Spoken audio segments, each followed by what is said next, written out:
It looks like falling into a black hole. It's like when, like, you know, everybody has like something or someone in their life that gives you stability, something that makes you feel grounded. And when that thing goes away, it can be very scary, and it can literally feel like falling. Like, you know, when you're like in a dream and you wake up and you were like falling in the dream, it's like that feeling except being awake. Yeah, I really liked that song when I listened to the album first.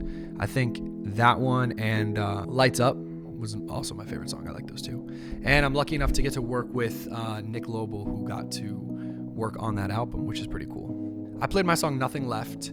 Shout out Sam Cox, shout out Adam Euron. And we basically, I made that song over the summer, and I played it for Chris Martiniago, who was like an A&R guy at Atlantic at the time. I think he's at Prescription now. And I played it for him on like a Twitch stream, and everybody in the chat was like blowing it up and like really liked it, and they're like, oh my god, like we could hear like 5 Seconds of Summer, like Backstreet Boys or like whatever, like. And I was just like really blown away by like how much people like really actually like the song, because I'm bad about like sharing my music.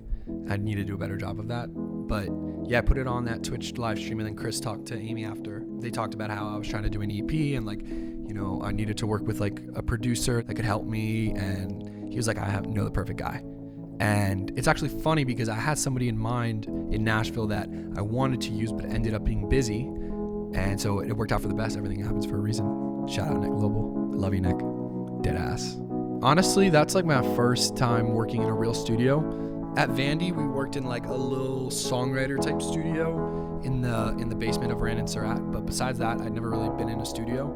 So it was pretty sick getting to like work with Nick and go to a real studio. And my head's just been exploding the past year, just learning all about what goes into making these records. Like, you can't even imagine all the little intricacies and things that like go on to like a pop song that might like look like it's like really simple, but there were like 30 versions of it that existed before. So it's cool to see that. Basically, I think when you end a relationship, you go through that fallen phase. You know what I mean? Where you lose that anchor. And sometimes you're not strong enough to like do it yourself. Where it's like you have to do something that you don't want to do. You have to break up with somebody because they're bad for you, but you can't get yourself to do it. So Nothing Left is basically like, just do it for us, do it for me, because I can't do it because you're an incredible person, and like I don't want to be the one to break your heart. So I'd rather you do it and let me fall, you know. So that's what that means. You can find me at Nashville, Tennessee, but really Spotify, iTunes, Instagram, TikTok, you know all the places, guys. It's just Brett Koolik. I'll make it simple. Brett Koolik. So yeah, a lot of new music coming out this year. Let's go. There's something else I wanted to share. I can do this.